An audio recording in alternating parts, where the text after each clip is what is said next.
Hi folks, how you doing? This is Mike Stinnett. So in this particular video today we're going to be talking about the Antichrist and the mark of the beast in Revelation chapter 13 and some of the myths around it and maybe what the possibilities are. So stay tuned.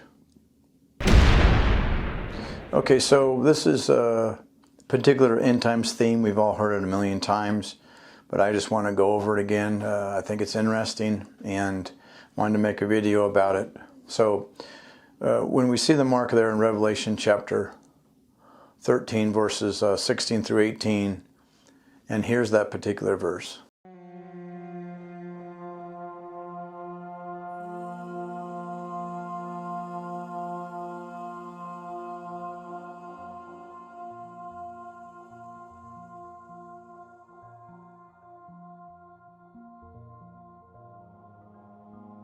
I just put out the whole thing out there because you read it before and get the idea, but I just wanted you to see it there. So, where do we first see the mark being mentioned? Well, we see that in Genesis chapter 4.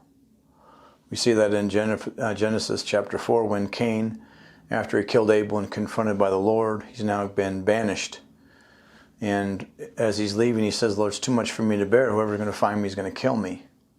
And so the Lord set a mark on him that whoever finds him wouldn't kill him. It's that power of God he put on him that they people could see in the future as the earth is populated. Kind of an incredible story, but just one that we see the mark being mentioned. And so here's that particular verse.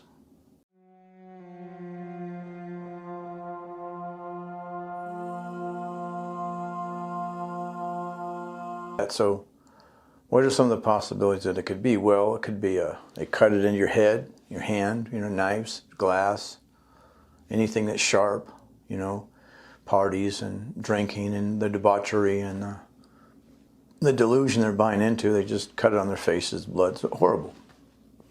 It could be a brand like cattle. They just make up little molds and heat them up and brand it into your face, hand, head.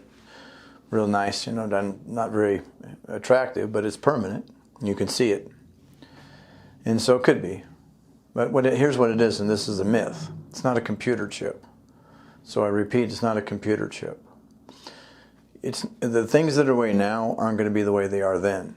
So you're not going to have electricity to be able to power all this stuff. You're not going to have Facebook and Twitter and Instagram and cable TV and all those things. It's going to be the dark ages.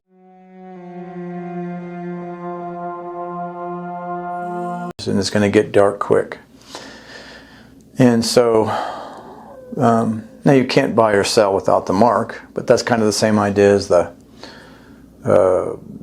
vaccination cards, masks. You had money to purchase stuff, but you couldn't go in because you didn't have the right stuff. Same idea. You didn't have the vaccination cards, the mask.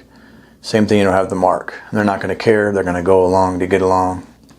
And so that'll be kind of, it's just pretty much a basic example of those things. So, and no electricity. You just saw maybe in the news recently, Puerto Rico just had another hurricane and it's moving, and Alaska's got flooding, California, other places, forest fires. Well, that's all going to be happening there in that time. So you're not going to have electricity. It's going to be knocked out there, and it's not going to be restored like it is here, like it is now, that we got millions of people that are going to help them, tons of people from all kinds of agencies. Well, you're not going to have it that day. You just have limited power, some generators.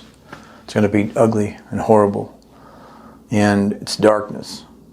So it's going to be, you're going to go back. You're not going forward. It's not going to be more technology. So they're not going to start putting chips in your hands and heads. It's going to go back to nothing. There's no electricity. It's not going to get better. It's going to get worse.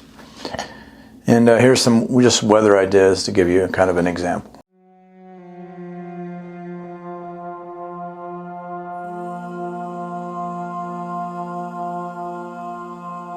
You get the idea. It's not sophisticated. This isn't a sophisticated video. It's pretty basic stuff. So just for something you to think about, just sum it up here is, follow Jesus Christ and trust in Him. Stop listening to all the scaremongers and all the books and just keep making it up. There isn't going to be electricity. Remember, it's not like it is now. It's not going to be like then. It's going to be horrible, unimaginable. And So it isn't about having money or not having. Who cares? It's going to be horrible. So what we want to do today, tomorrow, follow Jesus Christ and trust. He's our Savior. He saves. He's going to save. He's our Savior. So anyway, thanks for watching. This is Mike Snett in the office for